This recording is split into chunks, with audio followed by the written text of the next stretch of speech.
to the introductory part, I would like to. Oh, do you hear me? I just.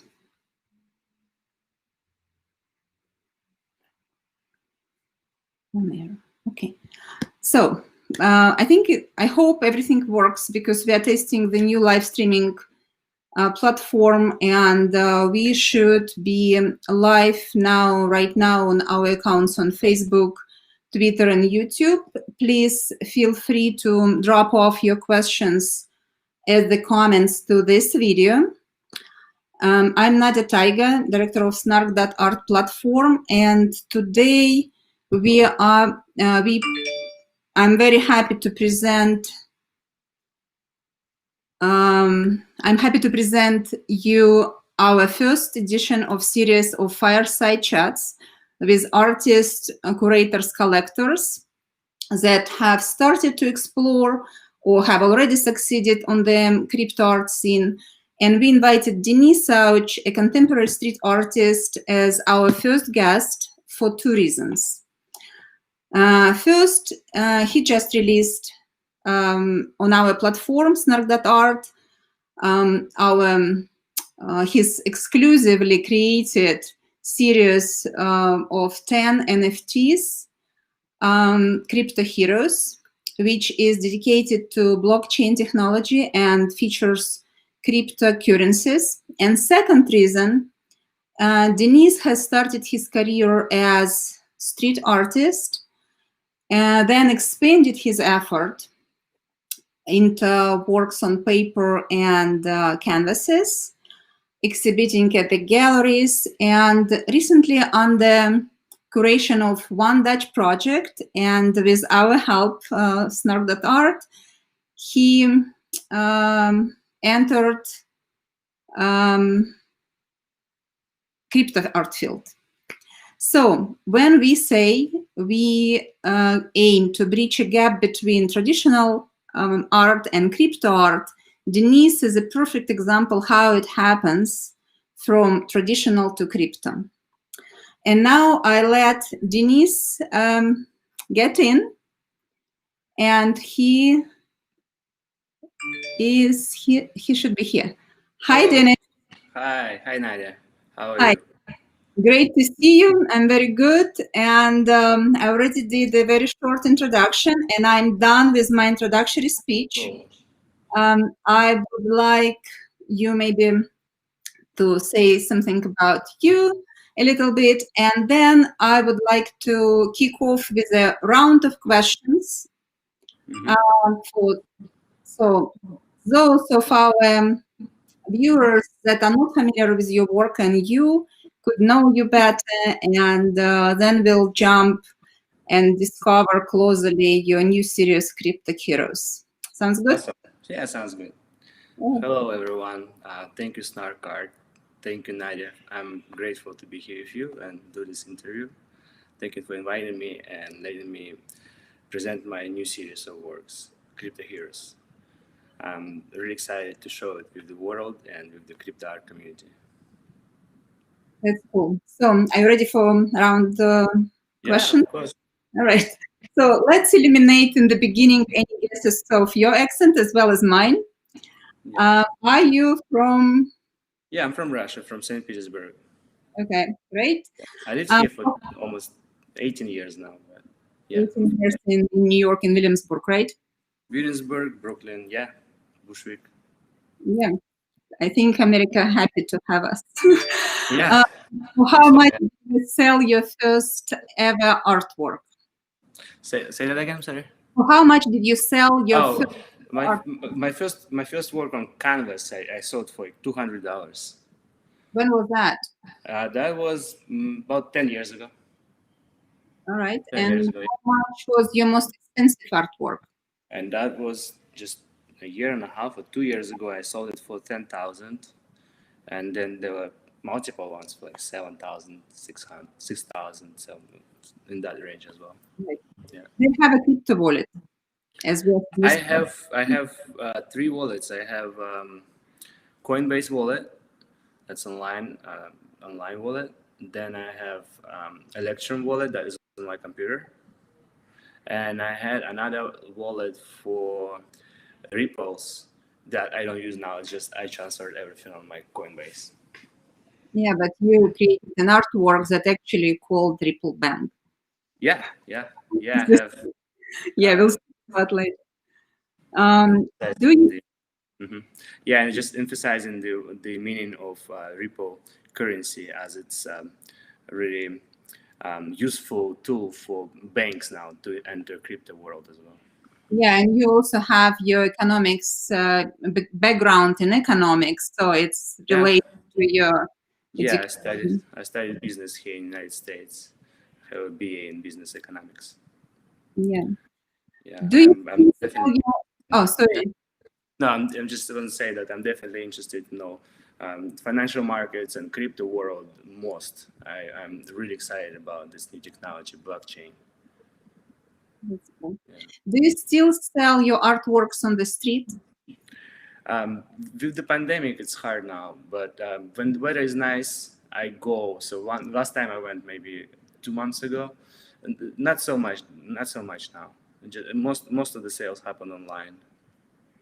Yeah, Yeah, because for those of you who don't know, Denis sometimes practice to sell artworks near Whitney or near the Whitney Museum or MoMA Museum, as it's kind of a sign of democratization of art as well, and very, very fit to the style of street artist and the pop artist. Um, yeah, yes. So, have you ever been caught by police while creating your murals?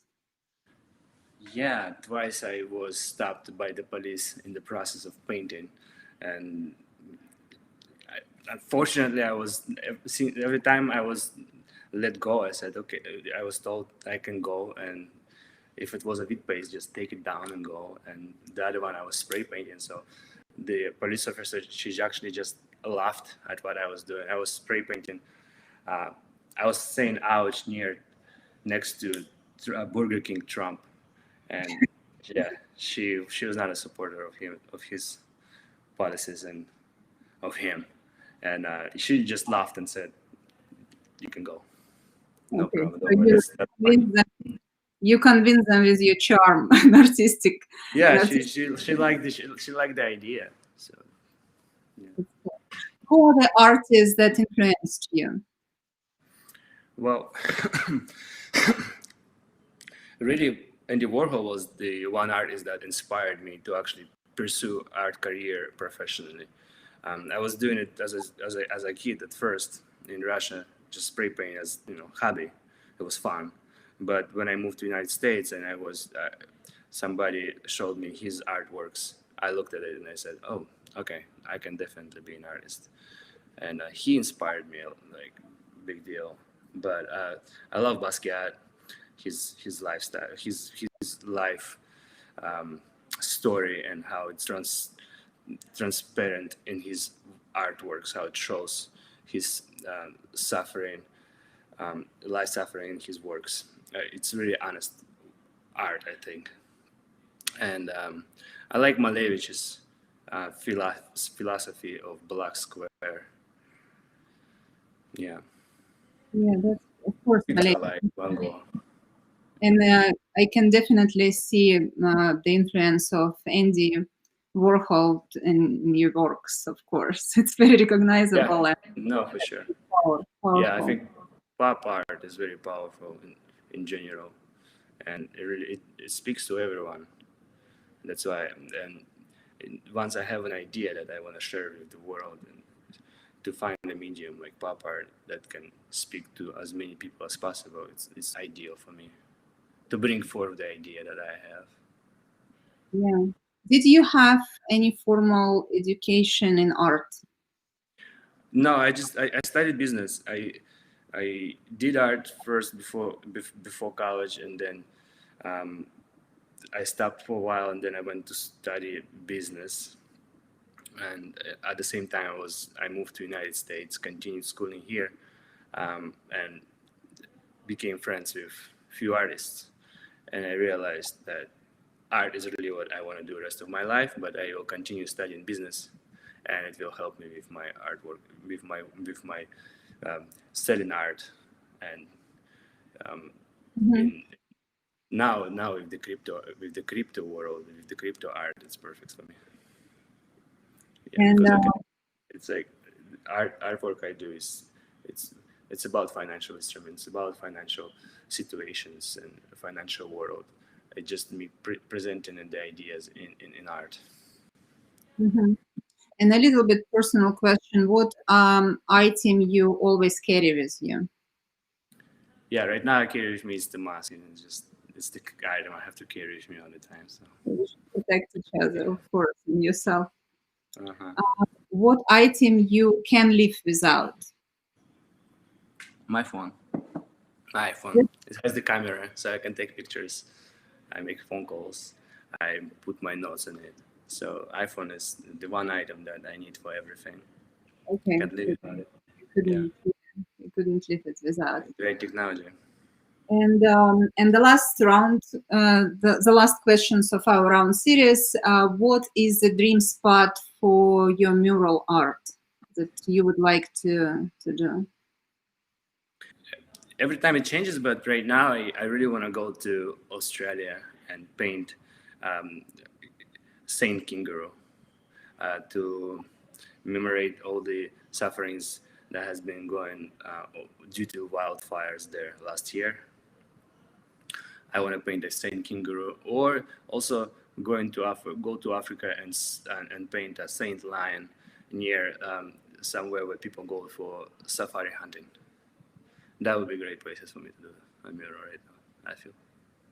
So it's like your support for animals. Do you have any animals like cats or dogs? Oh yeah. I always always all my life had cats, and now uh, my wife and I um, have baby Yoda. It's our French bulldog.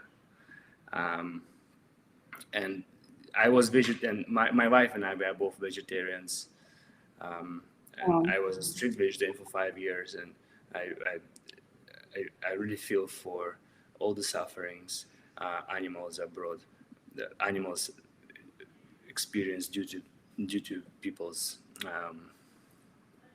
yeah, that's cruel. The industrial production is cruel, of course, for yeah, any. yes, yeah. Mhm.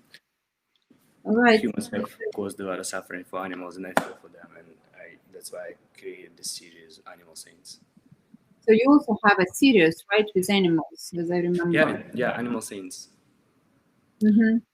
I started it last year, 2008, 19, end of 2018, 19. Mm-hmm. Okay, great. So now that we got a little glimpse into Denis, we could dive into art. And first question. So you're an emerging artist, and you already as we already mentioned, you had already few stages of your artist path. So from unknown street artists to international gallery shows, and now to crypto wallets. So could you indicate two or three maybe like milestones in your career that pushed your art up to another level? Well, generally, I feel um, every time I create something that I really believe in, something that I truly feel, and it's honest for myself, for me, um, it speaks to my audience, and it brings me and my art to the next level. So basically, um, creating something from within and being true to myself brings me to the next level. Mm-hmm. But of course, um, every time I paint a big mural, like the last one I painted here in New York City, in on 10th Avenue, it brought me up with my artistic endeavor, or once I got my Instagram account and I started posting all my works, it brought me up. If more people started knowing about me, then 3 years ago I was featured in documentary about Statue of Liberty. That brought me to the next level as well. But again, it all comes down to me creating new artwork that I really believe in, that I really feel it's honest to me and to myself. It brings me somehow to the next level. Yeah. So that to feel that impact that you create, your art creates on your audience is eliminate and brings you up. So that's great. By the way, I watched Yeah. that documentary. I watched the documentary that is produced by HBO, Liberty, Mother of Exiles, right?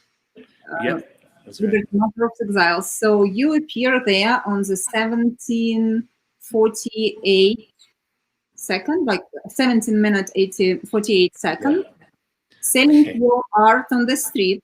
I guess near next to It's a Whitney. small museum. Yeah, and you were selling it to Diane von Furstenberg, who wasn't created this documentary and was the main protagonist of that documentary. So you showed her two artworks of Statue of Liberty. One, where Statue of Liberty appears as a prostitute, naked, and another one where she is wrapped in barbed wire. And so Diana I think she got the last one. So I think she got the last one, not the No, she got the naked one. the naked one. Wow. Yeah. I missed that. I missed that part. Mm-hmm. So my question is, so it was 3 years ago, but how do you see the situation with freedom, liberation, liberty right now?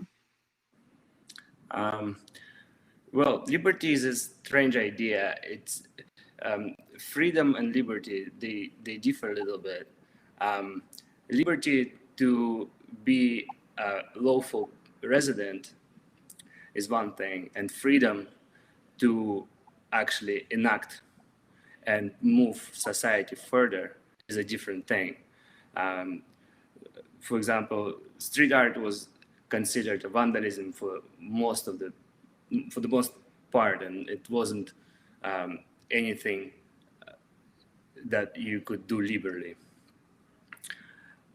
But now it's less so due to all the auctions, and people are more convinced that this painting is actual art and not vandalism. And just as slavery was abolished, somebody had to push for the liberty. Liberty is money. It's always have to be manipulated. Society have to always go forward and push the boundaries of what is free. And here with the cryptocurrencies and blockchain technologies, this really is a liberating technology for our lives, to be free from government or financial negligence of, say, Wall Street. And also this brings to now crypto art. I believe this is a powerful tool as well, as where in some countries it's difficult to express yourself. Still, people could do their art anonymously, and it could be brought to a wider audience without the fear of prosecution. In a way, the street artist, of course, some street art with its democratization is very close to crypto art, as you said, and opens many possibilities. Crypto art opens many opportunities for artists to express themselves. But so it's your expansion towards onto the crypto art seems pretty natural. And what principles, what other principles of crypto art applied to your creative process mostly, and you relate to them mostly? Well, not sure to say. Every time I create an artwork, I use technology. I use Photoshops and Illustrator, and so basically, it's natural for me to start to transform from my original murals and my paintings on canvas and paper now into crypto art, because it's a step less basically for me. I don't have to physically paint, but I already do it on computer. Oh, But okay. yeah, So it was just you used technology from the beginning before even you had an opportunity to to explore crypto art. So it's like very much like your process applies yeah, it to. is. It is. I basically was always doing it, except then I don't transfer it to actual physical object and just leave it there as is Mhm. in the computer. Yeah. And you mentioned that crypto art also gives a sort of liberation from cryptocurrencies as well. So it gives a certain liberation from the government and other markets. And it reminds me what Jeff Koons said when he was working as a broker on Wall Street, that he wants to be liberated from the art market. That he's he was not he doesn't want to depend on art market. Yeah, cool. You, it's very interesting Now that it goes the opposite. yes, and you have I'm also liberated from the market, financial market. Yeah. yeah, and you also from economical background. Uh-huh. And actually, it's very interesting because I met through my career, I met another great artist, Thomas Schutter, who is a German artist, very conceptual artist. And once I asked him, if you wouldn't be an artist, whom would you be? Hmm. And he immediately replied, a banker. So Cool. he was studied also finance, and and I'm sure that there are many art dealers, successful art dealers, are from financial part and from economical background. Hmm. Interesting. Do you know that, and as an artist with this educational background, um, kind of what's your vision for your next steps, for your next project? So what would you like to achieve? My next project. Mhm. Well, now I want to see what this project will how people will react. I'm excited to show with this the crypto heroes. I was working for it for a while, and I want to see how people react to it, and then I I I I want to get the feedback from for this for this series. I want to see what people say, Yes. but yeah, but for the future, right now I'm just working on variations of what I was doing before, and Mhm. I haven't started on a new. I haven't started thinking about a new series or any of that. Yeah. Yeah, okay. So you are taking your artistic process as a step by step. So now the new Yeah, right now I'm in you this need to. in a phase where I wanna get some feedback. I wanna see where I'm at with my art at the moment, and then refresh my uh, art endeavor to a next level after getting stabilized from where I am now. Yeah. Mhm, mhm. So, and let's look closer, as you already mentioned, Crypto Heroes. Let's look closer to the series that you exclusively, thank you very much, you exclusively created for Snark.art. And it was created by one Dutch project, our partners, great partners. We are also very grateful that they introduced you to us. And so all of you, dear friends um, who, who didn't see yet, but you could see this whole series, just follow the links uh, on this post for this video, and you can see the series either on our OpenSea storefront or on snark.art platform. So you can explore all 10 images there, all 10 artworks. And Denis, so please tell us more about the choice of images and cryptocurrencies for this series, Crypto Heroes. Thanks. Well, I'm interested in pop art philosophy and its iconic ideals that I'm really excited about things that can reach as wide audience as possibly can.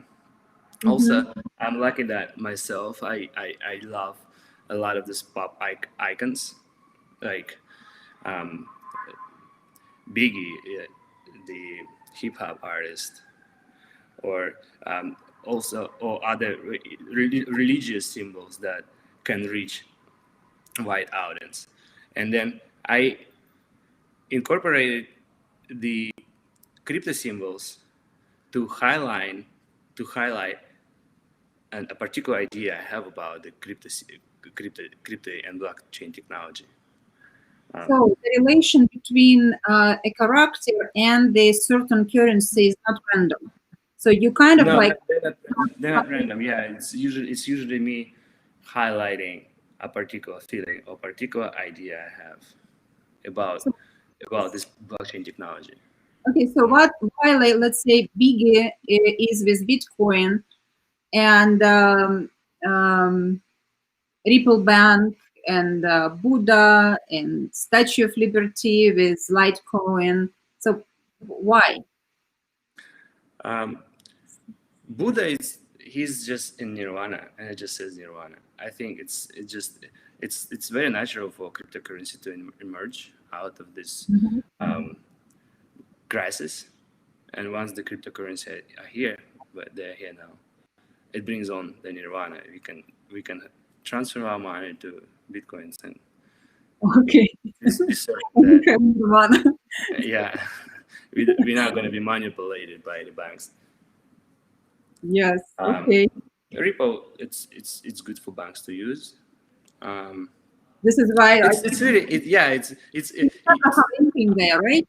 As a Ripple Bank. Is it Abraham Lincoln there? oh no, it's like any banker. I just found an image of like could be any banker. Yeah, like a hat and stuff. Yeah, I mean, I think I know that my art is really straightforward in the sense that the audience can see it themselves. Uh, Mhm. I don't think, um, yeah, Nirvana, Buddha, obvious things. Holy Mother. Just like I'm working on the series, and I'm like, oh yeah, obviously Buddha, Nirvana, and Mother Mary with the, Bitcoin and Bitcoin Cash, and just yeah. Okay, that's interesting. Yeah. And as you mentioned Bitcoin, that's kind of a nirvana. So you told me before once that you sold your artwork on Bitcoin some years ago, even before created this crypto series of crypto heroes. Yeah. So how did it happen? Well, I since 2012 when I learned about cryptocurrency, I was really excited about it and had the bitcoins myself and uh, was following the market and following the developments of the coin and blockchain technology. And then parallelly, as I'm an artist, I'm painting and I'm selling my artworks. And once in a while, I would offer my um, customers uh, Mm-hmm. uh, option to sell it to buy it with bitcoins. And yeah, one person said I would love to pay in it, and that was my first transaction. I actually sold something. Yeah. That was 3 years ago. Denis, may I ask you just, can you move a little bit like left? Yes, because the logo Snark Art, and I see it's kind of Oh, I see. I see. Okay. yes, I wasn't sure if it's okay. yes. So I just don't want you be like one of your drawing, actually one of your painting. Yeah, why not? I mean, okay. So here is Denis Ouch with a symbol of Snark Art. Uh-huh. So that it can be another book. So yeah, and as you told about this Bitcoin sale, I think it was a great deal because 2 years ago Bitcoin was how much, like maybe 800 or Yeah. 1200. Yeah. So I got some extra money from that now too. Yeah, and now it's 18,000. So Uh-huh. it's very amazing. And since you also have created your first first first NFT works for our exhibition Bridge to Metaverse that we had in September. We sold your first artwork, Crypto Jesus, like Saviors, like for 8 Ethereums. It was just interesting, very interesting that crypto collectors kind of really open-minded and appreciate your visionary and your imaginary for that artwork. And so we are very, very excited to have new series and hope crypto collectors also will like it and find it interesting, and it will inspire you to create the new series, of course. Yes. You're Okay. inspired by the impact that you create an audience, so it should be. Yeah. Every time I hit an inspiration, it's a really great feeling for me that I always look forward to get. And then, of course, I'm really happy that I participated in the Metaverse exhibition, the online exhibit, which was a really new thing for me. It's really exciting, and I was then there alongside with Ilya Kabakov. That was a cool, very cool part about it. Proud of that too, yeah. Yeah, I'm proud. He does great stuff. Um, and yeah, said in that piece, Crypto Jesus, it's really what was my first idea about crypto art that randomly happened. I was just painting something else and on my computer, and just two images interacted. Bitcoin, just the coin itself, and Jesus standing there. And I was like, oh my God, this makes so much sense. Saviors. It's really, like I said, every time something comes in from something honest and deep of meaning comes from inside me, it always a first sale too. People respond all the time. So And yeah, I'm really happy about it. we too. We're also very happy too. So, and we are very happy to support emerging artists because, of course, we have been working with very famous artists like Yan Emilia Kabakov, Kendall Gears, Jan Faber. But I think that emerging artists sometimes even jump on the discovery of the new mediums much quicker and with maybe sometimes even with more open mind because they have nothing to lose in a way. So it's kind of like more open to explore. And I'm wondering if now, when you already know how crypto technology and crypto art works, does it create any change in your creative process? Would you like apply some new changes, or how do you see your creative process different? No, I don't think so. First of all, I think every artist should not have not much to lose and be free like that to create, to have inspiration coming to them. And no, I don't think. I think it's just yet another medium that will help uh, bring artwork to wider audience. Also give freedom of expression. Like I think in some countries it'd probably be easier for artists to do anonymous art and this transparency issue.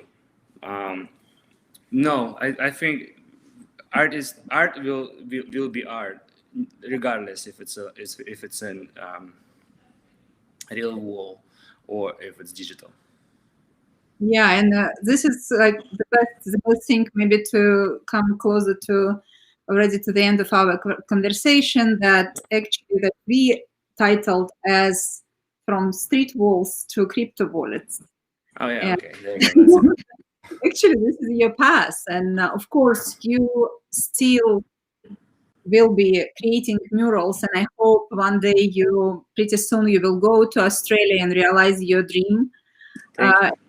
Create something there, and I wish you, and I hope you will create a new series being inspired by the response that your new series Crypto Heroes will get from crypto art community, and that we are very excited about that, and we'll be happy to answer any questions to crypto art audience, our friends and artists and curators about this series.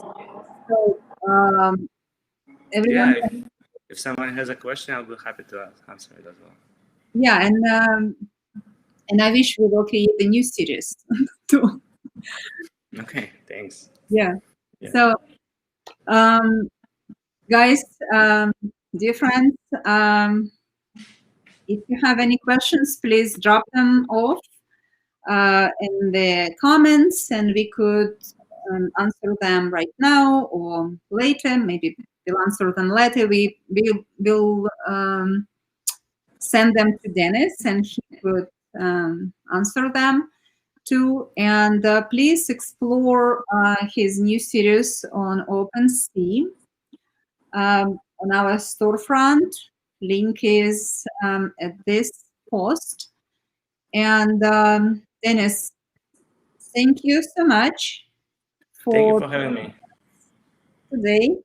We are happy to having you. We're excited about your new series, and happy holidays, and thanks to everyone for being with us today. Thank you. Thank you very much as well. And stay safe, everyone. Yes, happy holiday, and we'll stay tuned.